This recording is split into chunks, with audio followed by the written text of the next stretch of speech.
uma cidade pensada para pessoas. É o que a jornalista Natália Garcia entende como modelo ideal se tratando de mobilidade urbana. Ela é responsável pelo projeto jornalístico Cidades para Pessoas. Eu sou a típica paulistana de classe média alta que aos 18 anos ganhou um carro, o que significa que a minha relação com a cidade sempre foi uma relação de proteção.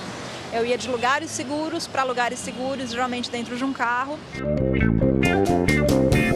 Aos 24 anos, ela comprou uma bicicleta dobrável.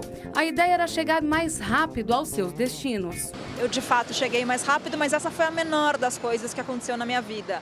Em vez de me proteger da cidade, eu passei a ocupar a cidade. Passei a conhecer gente nova todos os dias e gente muito diferente de mim, o que fez com que eu tivesse trocas muito mais interessantes, muito mais ricas e atentasse o meu olhar tanto para os problemas quanto para os potenciais da cidade. A partir daquele momento, Natália Garcia transformou mobilidade urbana em seu assunto de trabalho e se engajou na luta por mais qualidade de vida. Ela viajou por vários países em busca de bons exemplos e soluções para esse grande desafio do século XXI. Em Copenhague, os semáforos são todos coordenados para que os ciclistas tenham vantagem em relação aos carros. Se um ciclista pedalar a 20 km por hora, ele vai pegar todos os semáforos verdes. Eles chamam isso de onda verde. A cidade dinamarquesa conseguiu promover a bicicleta à condição de meio de transporte. Além disso, proibiu o tráfego de veículos em algumas regiões do centro da cidade. Tem cidades que definiram que o centro da governança e da administração ia ser as pessoas. Copenhague, por exemplo, é uma cidade que investe muito no transporte a pé e de bicicleta, porque a cidade ganha dinheiro com isso, porque é para a qualidade de vida das pessoas. Por lá, até comerciais de modelos de ônibus são pensados de forma a mostrar que o transporte público é a melhor opção.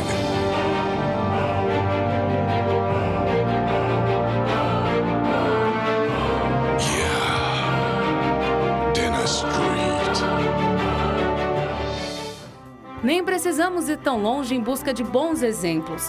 Bogotá, capital da Colômbia, país que faz divisa com o Brasil, mudou completamente entre 1998 a 2001. O então prefeito Henrique Peñalosa revolucionou a cidade com o termo mobilidade urbana. Com quase 9 milhões de habitantes, Bogotá ganhou 300 quilômetros de ciclovias e um sistema de ônibus muito mais rápido e moderno. Ele defende a ideia de que São Paulo seria uma cidade melhor se reduzisse o número de carros que circula pelas ruas. Lo que hay que cobrar más y más es por el uso del carro. Pedágio urbano. Puede ser peajes, puede ser congestion charge, que es como una especie de peaje más sofisticado. Puede ser cobrar por el estacionamiento y que con los recursos que se cobren, se subsidie un transporte público cada vez mejor y más barato. La ciudad avanzada no es aquella en donde aún los pobres se movilizan en carro, sino más bien es aquella en donde aún los ricos se movilizan en transporte público. Andando por motivo de força maior, eu queria muito ir embora dali. Aqui no Brasil, um exemplo de mobilidade é a capital do Acre, Rio Branco. A cidade aplicou políticas públicas que definiram investimentos direcionados ao uso da bicicleta como transporte público. Uma prova que a bicicleta pode ser um transporte seguro. Rio Branco, no Acre, é uma cidade onde a população local se locomovia de bicicleta geralmente porque precisava, e essa demanda fez com que a cidade, primeiro instintivamente, depois profissionalmente, fosse ficando cada vez mais acessível para as bicicletas. Então é uma cidade que soube ouvir a sua população local e soube se planejar para responder às demandas locais, não pensando num modelo importado de fora. Mobilidade é a união de trânsito fluido, transporte público eficiente e integrado a outros modais, de forma a suprir as necessidades da população. Mas quando os principais serviços de transporte da cidade não se comunicam, os desafios aparecem. A CET, que deveria cuidar do sistema viário, não conversa com a SP Trans, que por sua vez cuida do transporte de ônibus, que por sua vez não conversa com o metrô, porque a esfera do metrô é estadual, que por sua vez não conversa com a CPTM, que também é estadual, mas não se articulam. Então, cada uma dessas entidades, em vez de pensarem a cidade de forma articulada, não, pensa no seu modal de transporte. A promessa é de que, a partir de 2015, esse cenário comece a mudar. A Secretaria Municipal de Transportes vai instituir a Central de Integração da Companhia de Engenharia de Tráfego e SP Trans. A conexão entre os serviços será possível a partir da implementação de um programa de compartilhamento de dados em tempo real.